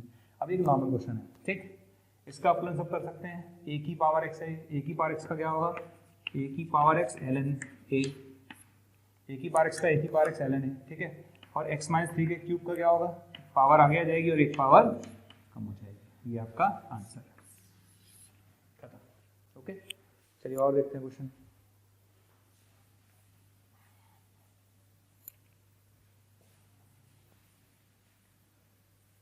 दूसरे वाले क्वेश्चन पर आ जाइए, क्वेश्चन नंबर 2 पर चलते हैं। देखिए अगर मैं क्वेश्चन नंबर 2 की बात करूं, देखो उसको लिखेंगे कैसे, है ना, बेस परिवर्ती है ना, तो किस में चेंज करेंगे, ई में। मैं पहले बोल चुका हूं अगर लॉग का बेस परिवर्ती हो तो ई में बदलने हैं, ठीक है।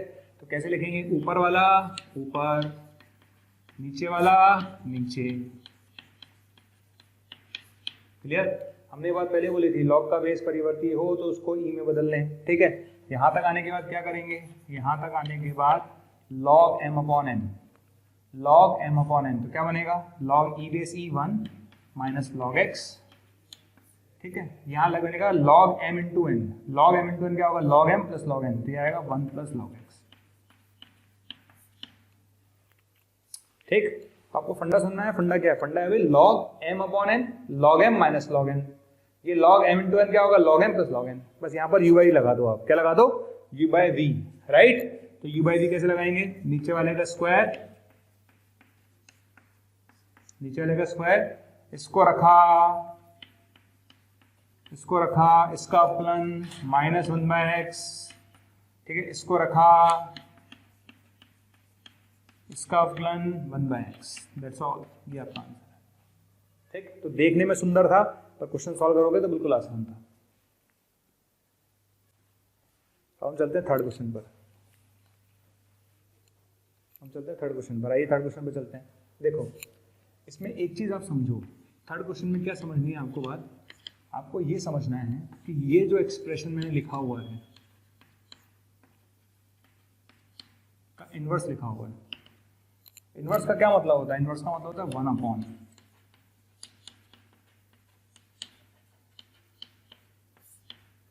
ये लिखा हुआ भाई, ठीक है ना। तो ये पूरे की पावर -1 था तो ऐसे लिखा हुआ है, और हम पढ़ते हैं लॉग के अंदर कि भाई अगर ऐसा हो तो ऐसा लिख सकते हैं, और अगर ऐसा हो तो ऐसा लिख सकते हैं, ठीक है। तो ये तो हम पढ़ के आए लॉग में, क्या पढ़कर आए थे कि ये चीज अगर लिखी हो तो ऐसा लिख सकते हैं, क्लियर। तो इस एक्सप्रेशन को क्या लिख सकता हूं, इस एक्सप्रेशन को लिख सकता हूं log sin x to the base cos x। कहने का मतलब है कि भाई, कहने का मतलब ये था कि भैया मेरे ये जो चीज आपके सामने लिखी हुई है, ये चीज और ये चीज सेम ही है, क्लियर। तो यानी मैं ये कह सकता हूं, मैं क्या कह सकता हूं, मैं कह सकता हूं कि ये एक्सप्रेशन बनेगा square plus sine inverse x square. आगे समझ में क्लियर है। तो देख के बच्चा घबरा जाता है, अरे ये क्या है, पावर -1 आ रही है, क्या करूं, कुछ नहीं बेटा, ये करना है आपको, आ गया। अब क्या करेंगे, अब अपलन करेंगे, तो पहले पावर का होगा, मैं सिखा चुका हूं ये बात भी, पहले किसका करते हैं हमेशा, पावर का। एक पावर आगे आएगी, पावर आगे आएगी और एक पावर कम हो जाएगी, ठीक है। पहले पावर आगे आएगी, एक पावर कम हो जाएगी, ये तो इसका हुआ। अब किसका करना बाकी है, अब बाकी है बेटा इसका, इसका भी तो करेंगे, यानी इसका अपलन करना बाकी है। पहले पावर का किया, पावर 2 आ गया, एक पावर कम हुई, तो इसका भी तो करेंगे, प्लस इसका तो अपन को आता ही है, साइन इनवर्स का होगा 1 अपॉन √1 माइनस एक्स स्क्वायर का स्क्वायर, और एक्स स्क्वायर का होगा 2x, राइट। तो ये आ गया, है ना। इस क्वेश्चन की जो मेन फाइट है वो हम खत्म कर चुके हैं, इस क्वेश्चन की जो मेन फाइट थी वो हमने खत्म कर दी। अब क्या करना है, कुछ नहीं, छोटा सा काम करते हैं भैया मेरे, क्या करना है, अरे इसका आधार बदल ले, क्या बदल ले, इसका आधार बदल ले, तो उसको साइड में करके दिखा देता हूँ, है ना, इसको साइड में करके दिखा देता हूँ। आप एक काम करना, ये लिखा हुआ है, उसका आधार बदल दो, तो उसका आधार क्या कर दो, ई कर दो,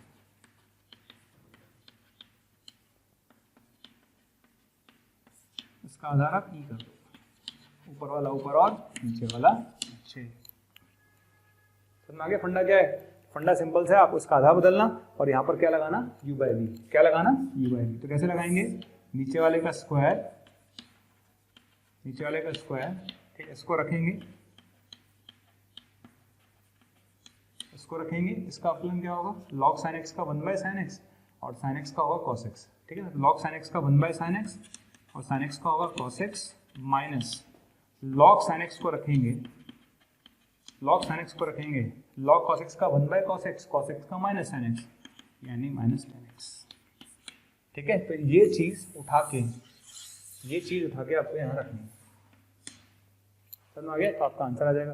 तो फंडा सिर्फ मुझे एक चीज समझानी थी, सिर्फ ये वाली चीज, बाकी कुछ नहीं है, बाकी तो आप कर लोगे, इतना मुझे विश्वास है आप लोगों पर, आप कर लोगे। मेन जो चीज बच्चे को समझानी थी ये वाली चीज समझानी बेटा, कि पहले पावर का होगा, एक पावर कम होगी, फिर इसका होगा, और इसका अपलन कैसे होगा, इसका अपलन ऐसे होगा, ठीक। तो ये तरीका है अपलन करने का। ठीक है, हम चलते हैं चौथे वाले पर, ठीक है। चौथे वाले को आप ऐसे फॉर्मूला याद रखिएगा, मैं आपको सलाह दूँ तो ln x plus under root a square plus x square जो होता है मैथ्स में 1/√a² प्लस x² होता है। जैसे मैं देख रहा हूं कि आपको हमारे वीडियोस बहुत पसंद आ रहे हैं, ठीक। अगर आपको हमारे वीडियोस बहुत पसंद आ रहे हैं तो मेरी आपसे रिक्वेस्ट है कि उन वीडियोस को आप लाइक करें, शेयर करें, क्योंकि अगर आप उस वीडियो को लाइक करेंगे तो और बच्चे जब उस वीडियो को देखेंगे वो भी मोटिवेट होंगे, और अगर आप शेयर करेंगे तो वो ज़्यादा से ज़्यादा बच्चों के बीच में वो कंटेंट जाएगा। तो आप इसी तरह से हमारे वीडियोस को लाइक करते रहिए, शेयर करते रहिए, ताकि मोशन के हर टीचर को मोटिवेशन मिले और बेहतर करने के लिए, ताकि हम आपको अच्छी से अच्छी और सेवाएं दे पाएं। ठीक, आया कैसे वो अलग बात है, मैं ड्राइव कर देता हूँ, इसको मुझे ड्राइव करना है। तो पहले लॉग का करेंगे, किसका करेंगे, लॉग का करेंगे। लॉग का अपलन होगा 1/x plus under root a² plus x², ठीक है, हो गया लॉग का। तो लॉग का अपलन होगा 1/, फिर अंदर वाले का करेंगे, x का क्या होगा 1, x का क्या होगा 1 प्लस अंडर रूट का क्या होगा 1/2 under root a² plus x² और x² का क्या होगा 2x, ठीक है। तो पहले लॉग का करेंगे, तो लॉग का कर लिया, फिर अंदर वाले का करेंगे तो x का 1 हो गया प्लस अंडर रूट का 1/2 अंडर रूट, फिर अंदर वाले का 2x, क्लियर। अब आप एलसीएम ले लो, क्या ले लो, एलसीएम ले लो। एलसीएम लेंगे तो क्या आएगा देखते हैं, तो ये तो चल ही रहा है, यहाँ कितना आएगा, यहाँ आएगा x plus under root a² plus x² upon under root a² plus x², ये कैंसिल हो गया, क्लियर। तो आपका आंसर आ गया 1/√a² प्लस x²। तो याद रखिएगा, इसको याद रखिएगा। और मैं आपको बताऊँ, इसमें क्वेश्चन और पूछता था मैं हर साल, क्वेश्चन ये पूछता हूँ बच्चों से कि बच्चों ये बताओ कि ln x plus under root a² plus x² by a होता तो क्या होता, ये क्वेश्चन पूछता हूँ मैं हर साल, ठीक। जो भी देख रहा है अपना अपना आंसर सोच के रख ले, क्लियर। जो भी देख रहा है ना अपना अपना आंसर सोच के रख ले कि सर अब इसका आंसर क्या होगा, ठीक है। सोच लिया अपने आंसर, अब बताओ इसका आंसर क्या होगा, ठीक। इसका आंसर क्या होगा, तो सीधी सी बात है, फंडा क्या है, अरे दिमाग क्यों लगा रहा है, दिमाग लगाने की जरूरत नहीं है। log m/n क्या होता है, log m/n होता है log m minus log n, log m minus log n, खत्म, log m minus log n, ठीक है। इसका अपलन आपको याद है कितना होता है, ये होगा, और log a का कितना होगा 0, ये आपका आंसर है, क्लियर। तो इस तरह से अपन कर सकते हैं। चलिए स्टार्ट करते हैं क्वेश्चंस को, ठीक है। सबसे पहली बात आती है, देखिए मापांक वाला प्रश्न में देखिए मापांक का क्वेश्चन आए तो हमेशा मॉड परिभाषित करिए आप। वैसे तो हम एक फॉर्मूला और यूज करते थे, कौन सा वाला आपको बता दूं मैं, अगर आपसे पूछा जाए कि मॉड x का डिफरेंशिएशन क्या होता है, तो मॉड x का डिफरेंशिएशन होता है mod x by x, x by mod x बोलो या मॉड x बाय x बोलो एक ही बात है, ठीक है। मॉड x बाय x बोलो या x बाय मॉड x बोलो एक ही बात है, ठीक। तो हम ये वाला फंडा यूज कर सकते हैं चाहें तो, है ना। तो जैसे आपने मुझसे पूछा log mod x का डिफरेंशिएशन क्या होगा, तो log mod x का क्या होगा, तो भाई log mod x का होगा, चाहे तो आप केस बना के कर लो, तो केस बना के कर सकते हैं आप, ठीक है। अच्छा, और भाई केस बना के कर सकते हैं, बात एक ही है, कैसे भी करेंगे आप बात एक ही पड़ेगी। दो केस बना लो log mod के, कैसे केस बनाएंगे, जब x पॉजिटिव होगा और x नेगेटिव होगा, या फिर डायरेक्ट कर लेते हैं। तो log mod x का क्या होगा, log mod x का होगा 1/mod x, log mod x का क्या होगा 1/mod x, और mod x का क्या होगा mod x बाय x, कितना आंसर आएगा 1/x, क्लियर। कोई बच्चा बोले कि नहीं सर मैं तो केस बना के करना चाहता हूं, तो ठीक है बेटा, इसमें दो केस बना ले, क्या, जब x पॉजिटिव है तो ग्रेटर देन 0, और जब x नेगेटिव है तो x नेगेटिव है तो माइनस x हो जाएगा। भाई x पॉजिटिव होता है तो mod x पर हटाकर x लिखते हैं, और जब x नेगेटिव होता है तो mod x पर हटाकर माइनस x लिखते हैं। अगर आप अपलन करते हैं, अगर आप अपलन करते हैं तो log x का अपलन यहां से आएगा 1/x, ठीक है। और अगर यहां से अपलन करते हैं तो 1/-x और -x का -1 तो भी 1/x आएगा। तो आप यहां से निकालेंगे 1/x, यहां भी 1/x, तो ओवरऑल क्या आ गया, 1/x आ गया।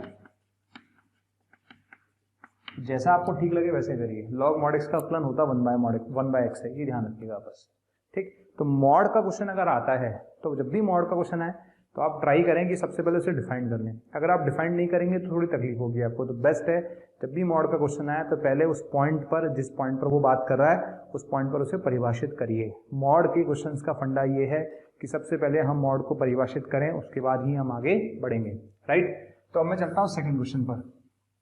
किस पर चलता हूँ, सेकेंड क्वेश्चन पर, ठीक। अगर मैं सेकेंड क्वेश्चन पर जाऊंगा तो देखिए मेरे पास लिखा हुआ है क्वेश्चन में √1 - sin 2x, ठीक है। तो ये बन जाएगा cos x - sin x का होल स्क्वायर। तो इतना तो हमें आता ही है ना। ये बन जाएगा cos x - sin x का होल स्क्वायर। और बाहर आएगा तो क्या लगेगा, मॉड लगेगा। बाहर आएगा तो क्या लगेगा, मॉड लगेगा, ठीक है। ध्यान रखिए √x² जो होता है मैथ्स में वो क्या होता है, mod x होता है। √x² क्या होता है, mod x होता है, ठीक। तो उसको लिखेंगे cos x - sin x का होल स्क्वायर और बाहर आएगा तो लिखेंगे mod cos x - sin x, ठीक। अच्छा अब बताइए x कहां से कहां तक है, x है π/4 से π/2। x कहां से कहां तक है, x है π/4 से π/2, राइट।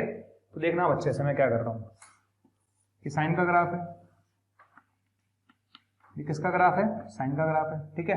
अच्छा ये किसका ग्राफ है, ये किसका ग्राफ है बेटा, ये किसका ग्राफ है, कॉस का ग्राफ है, राइट है, ठीक है। तो π/4 से π/2 में, π/4 से π/2 में कौन बड़ा है, π/4 से π/2 में कौन बड़ा है, ठीक है। तो π/4 से π/2 में साइन बड़ा है, π/4 से π/2 में साइन बड़ा है, ठीक है। तो चूंकि x π/4 से π/2 था तो π/4 से π/2 में साइन बड़ा है। साइन बड़ा है इसका मतलब ये टर्म नेगेटिव है। और अगर मॉड के अंदर वाली टर्म नेगेटिव है तो किसके साथ खुलेगी, माइनस के साथ खुलेगी। हमेशा से फंडा था, हमेशा रहेगा कि अगर मॉड के अंदर वाली टर्म नेगेटिव है तो माइनस के साथ ओपन करें।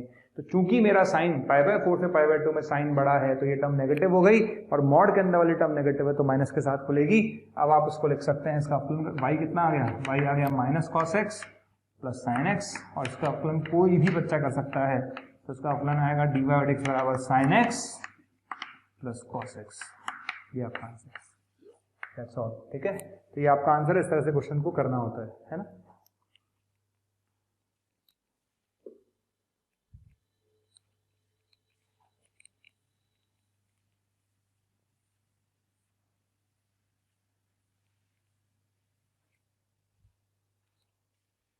अच्छा हम थर्ड क्वेश्चन पे चलते हैं। देखिए थर्ड क्वेश्चन की अगर मैं बात करूं तो थर्ड क्वेश्चन में क्या करना है आपको, है ना।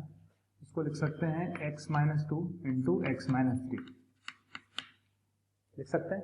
इसको हम लिख सकते हैं x - 2 × x - 3, पक्का, ठीक है। अच्छा ये आ गया। अब आपको बोला है x 2 से 3 के बीच में है। x क्या बोला उसने, 2 से 3 के बीच में है, ठीक है। तो x है 2 से 3 के बीच में। तो सिंस जो x है वो 2 से 3 के बीच में है, 2 से 3 में कोई भी नंबर सोच लो आप, कोई भी नंबर जो आपको पसंद हो 2 से 3 में, ठीक है। 2 से 3 में कोई भी नंबर लेंगे तो ये टर्म पॉजिटिव आएगी और ये टर्म नेगेटिव आएगी। तो 2 से 3 में मैं कोई भी नंबर लूं, ये टर्म पॉजिटिव और ये टर्म नेगेटिव, तो ओवरऑल नेगेटिव। और मैंने क्या बोला था, मॉड के अंदर वाली राशि अगर नेगेटिव है तो किसके साथ खुलेगी, माइनस के साथ खुलेगी। बस यही स्टेप इंपॉर्टेंट है, बाकी कुछ भी इंपॉर्टेंट नहीं है। इंपॉर्टेंट है कि मॉड के अंदर वाली टर्म जो है माइनस के साथ खुलेगी, यानी माइनस के साथ खुल गई। बस इसका अपलन तो आप किसी से भी करा लो, कोई भी कर देगा। तो इसका अपलन क्या आ जाएगा, इसका अपलन आएगा माइनस का 2x और प्लस का 5, ये इसका अपलन है।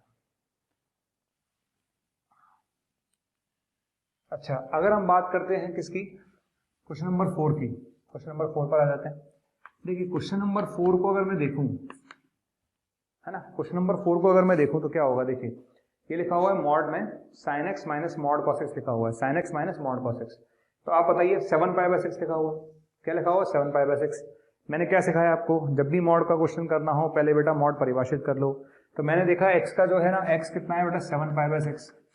7π/6 होता है पाई प्लस π/6। कौन सा क्वाड्रेंट है ये थर्ड क्वाड्रेंट है, ये थर्ड क्वाड्रेंट है, ठीक है। तो बेटा सीधी सी बात है, क्या समझ में आया आपको? आपको ये समझ में आया कि x का मान 7π/6 है। 7π/6 मतलब पाई प्लस π/6 मतलब थर्ड क्वाड्रेंट। थर्ड क्वाड्रेंट के अंदर हम जानते हैं cos नेगेटिव होता है, ठीक है। थर्ड क्वाड्रेंट के अंदर cos x कैसा होता है? नेगेटिव होता है। और चूंकि cos x नेगेटिव है, मॉड के अंदर वाली राशि नेगेटिव है, मॉड के अंदर वाली राशि नेगेटिव है, तो किसके साथ खुलेगी? माइनस के साथ। तो मॉड cos x किसके साथ खुलेगा? मॉड cos x खुलेगा माइनस के साथ। तो बताइए y कितना आ गया? y आ गया sin x plus cos x। Clear? अभी एक ही मॉड खत्म हुआ, एक मॉड अभी बाकी है बेटा, पिक्चर अभी बाकी है मेरे दोस्त, ठीक। अब वापस आ जा, ठीक। अब बता x कितना है? 7π/6 यानी थर्ड क्वाड्रेंट। कौन सा क्वाड्रेंट है? Third quadrant. तो x कितना है? 7π/6 यानी थर्ड क्वाड्रेंट है। और थर्ड क्वाड्रेंट में sin x भी नेगेटिव और cos x भी नेगेटिव। नेगेटिव में नेगेटिव जोड़ोगे तो नेगेटिव ही तो आएगा, ठीक है। तो चूंकि x थर्ड क्वाड्रेंट में है तो ये भाई साहब भी नेगेटिव और ये भाई साहब भी नेगेटिव, और नेगेटिव में नेगेटिव ऐड करोगे तो माइनस ही आएगा। इसका मतलब ये चीज माइनस के साथ खुलेगी। तो बेटा क्वेश्चन क्या बन गया? Minus sin x minus cos x। तो इसका dx कितना आएगा? इसका dx आएगा minus cos x plus sin x, ठीक है। और इसमें x की जगह 7π/6 रख लेना आप लोग, जो भी आएगा वो आपका फाइनल आंसर होगा। That's all.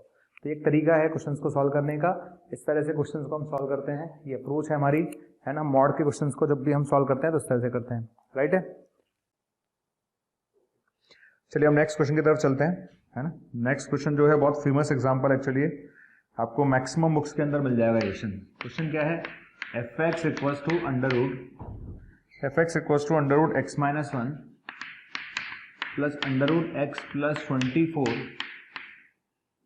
24 माइनस 10 और अंडर रूट में x माइनस 1, ठीक।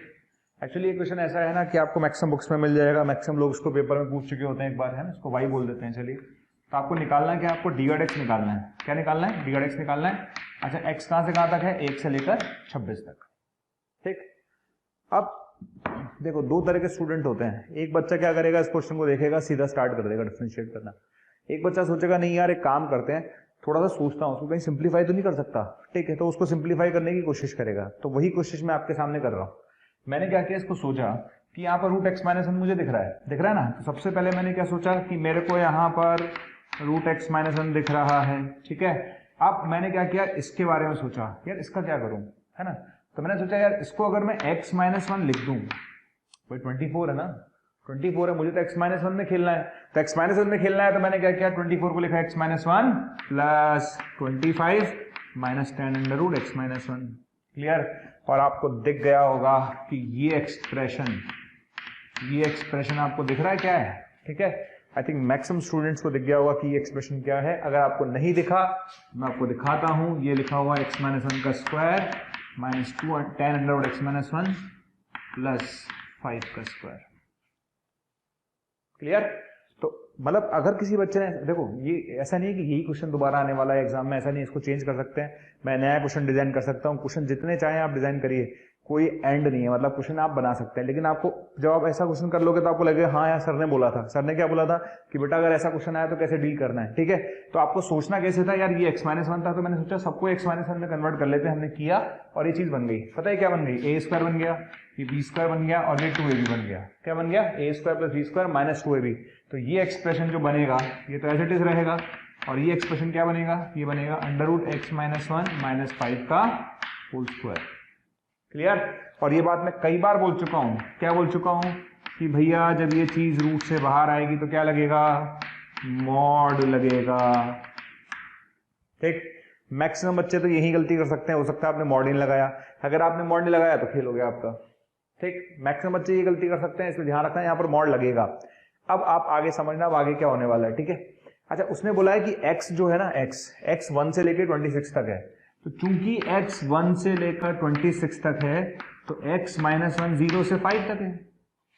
भाई अगर आपका x 1 से 26 है तो x माइनस 1 0 से 5 है ना, और 0 से 25 है। अगर कोई भी नंबर दुनिया में 0 से लेकर 25 के बीच में है तो उसका जो अंडर रूट आएगा डेफिनेटली वो 0 से 5 के बीच में ही आएगा, ठीक है। क्या मेरी बात समझ में आ रही है? आपको ये समझना है कि भाई मॉड है तो डिफाइन करना पड़ेगा, क्योंकि जब तक मॉड को डिफाइन नहीं करेंगे हम आगे नहीं बढ़ पाएंगे। तो हमने देखा यार x कहाँ से कहाँ तक है, 1 से लेकर 26 तक है। अगर x 1 से 26 तक है तो x - 1 0 से 25 है। अगर कोई नंबर 0 से 25 के बीच में है तो उसका रूट 0 से 5 के बीच में होगा, यानी ये चीज 0 से 5 के बीच में है। और कॉमन सेंस ये कहता है कि अगर ये चीज 0 से 5 के बीच में है और इधर 5 है तो ये टर्म हमेशा नेगेटिव होगी। क्लियर? तो चूंकि ये 0 से 5 के बीच में और वहां पर -5 लिखा हुआ है तो ये टर्म नेगेटिव होगी, और मॉड के अंदर अगर नेगेटिव है तो वो टर्म किसके साथ खुलेगी, माइनस के साथ ओपन होगी, यानी ये चीज माइनस के साथ ओपन होगी। श्योर है? ठीक है, ये समझ में आ गया कि माइनस के साथ ओपन होगी, ध्यान रखिएगा इस बात का। तो बताइए dy/dx कितना आएगा, तो इसका dy/dx आएगा 0, और इसीलिए क्वेश्चन अच्छा है। ठीक, मान लेते हैं किसी बच्चे ने क्या करा, भैया यहाँ पे स्क्वायर था, आपने अंडरवुड लिया, अंडरवुड लेके आपने मॉड नहीं लगाया। जब बच्चा मॉड नहीं लगाएगा तो उसका आंसर क्या आएगा, अरे ये प्लस, ये तो पूरा प्लस कर देगा। आपको मॉड लगाना है, मॉड का ध्यान रखिएगा। अच्छा, x कहां से कहां तक है, 1 से लेकर 26 तक है, तो x - 1 कहां से कहां तक है, 0 से लेकर 25 तक है।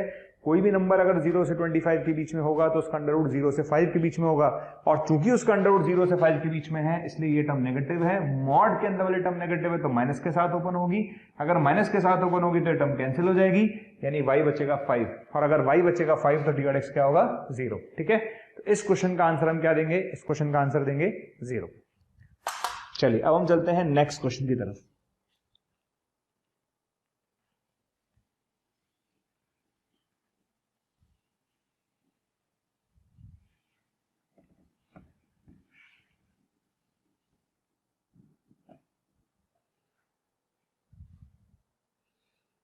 नेक्स्ट क्वेश्चन हमारे पास क्या है, नेक्स्ट क्वेश्चन है y = 2 plus mod x minus mod x - 1, ठीक है, और माइनस का मॉड x + 1। ये क्वेश्चन है, इसको y बोलिए fx बोलिए, एक ही बात है, ध्यान रखिएगा, कहीं भी y लिख दें या fx लिख दें एक ही बात है। ठीक, अब आपने पूछा क्या है, आपने पूछा है f' प्लस f' -½ फिर आपने पूछा है f' 3/2 और आपने पूछा है f' 5/2 की वैल्यू क्या होगी। ये आपका क्वेश्चन है, समझ में आ गया। अच्छा देखिए, इस क्वेश्चन में आपको बताऊं ना तो डराने के लिए कुछ भी नहीं है, सीधी सी बात है। अगर आप फंक्शन पढ़कर आए हैं और आपने मॉड पढ़ा है तो पहले मॉड परिभाषित कर लीजिए, बस सीधा सीधा फंडा है, इसमें डरने वाली क्या बात है। ये क्वेश्चन में क्या है, 3 मॉड है, कोई दिक्कत नहीं है, हमें मॉड परिभाषित करना है, और एक बार हमने मॉड परिभाषित कर लिया तो उसके बाद हम ये क्वेश्चन कर सकते हैं, राइट। तो सबसे पहली जो चीज है वो क्या है, मॉड परिभाषित करेंगे। अच्छा, यहां से क्या मिलेगा मुझे 0, यहां से क्या मिलेगा 1, यहां से क्या मिलेगा -1, ठीक है। तो 3 पॉइंट मुझे मिलेंगे, कौन कौन से मिलेंगे, -1 मिलेगा, 0 मिलेगा और 1 मिलेगा। यहां तक की बात श्योर है। सबसे पहले देखिए मुझे कितने पॉइंट मिलेंगे, मुझे 3 पॉइंट मिलेंगे। ठीक, हम केस बनाना चालू करते हैं। -1 से छोटा, -1 से 0, 0 से 1 और 1 से बड़ा, श्योर है। ठीक, अगर आप -1 से छोटा कोई भी नंबर लेंगे, -1 से छोटा कोई भी नंबर लेंगे, ये माइनस के साथ खुलेगा, ये भी माइनस के साथ खुलेगा और ये भी माइनस के साथ खुलेगा, तो 2, ये चीज माइनस के साथ खुलेगी, ये चीज माइनस के साथ खुलेगी, एक माइनस पहले से था, ये चीज माइनस के साथ खुलेगी, एक माइनस पहले से था। ओके, ठीक है। अच्छा, -1 से 0 में कोई भी नंबर लीजिए, -1 से बड़ा और 0 से छोटा। अगर -1 से बड़ा और 0 से छोटा, 0 से छोटा है तो 2, क्योंकि 0 से छोटा है तो ये माइनस के साथ खुलेगा, ठीक है। अच्छा, 0 से छोटा है तो ये भी माइनस के साथ खुलेगा और एक माइनस पहले से है। अच्छा, लेकिन -1 से बड़ा है, -1 से बड़ा, अगर आप -1 से बड़ा कुछ भी लेंगे तो ये चीज प्लस हो गई, ठीक है। -1 से बड़ा कुछ भी लेंगे तो ये चीज प्लस हो गई, ठीक है। और चूंकि ये चीज प्लस हो गई तो प्लस के साथ खुलेगी, किसके साथ खुलेगी, प्लस के साथ। तो बेटा ये चीज प्लस के साथ खुलेगी और माइनस बाहर है, राइट। अच्छा, 0 से 1 में आ जाओ, 0 से बड़ा और 1 से छोटा, 0 से बड़ा और 1 से छोटा, तो 2 ही रहेगा। 0 से बड़ा प्लस के साथ, 0 से बड़ा लेकिन 1 से छोटा, 0 से बड़ा लेकिन 1 से छोटा लेंगे तो ये नेगेटिव हो जाएगा, और ये नेगेटिव होगा तो माइनस के साथ खुलेगा और एक माइनस पहले से है, ठीक है। और लास्ट वाला तो प्लस के साथ खुलना ही है, वो तो पहले से डिसाइडेड था। और 1 से बड़ा कुछ भी ले लो, अब कुछ भी लो 1 से बड़ा, ये प्लस में, ये प्लस में और ये प्लस में, सारे प्लस में खुलेंगे, तो 1 से बड़ा कुछ भी लो आप, ठीक है। ये प्लस, ठीक है, ये प्लस के साथ खुलेगा, माइनस बाहर है, ये प्लस के साथ खुलेगा, माइनस बाहर है, ठीक है, तो ये पहला स्टेप है।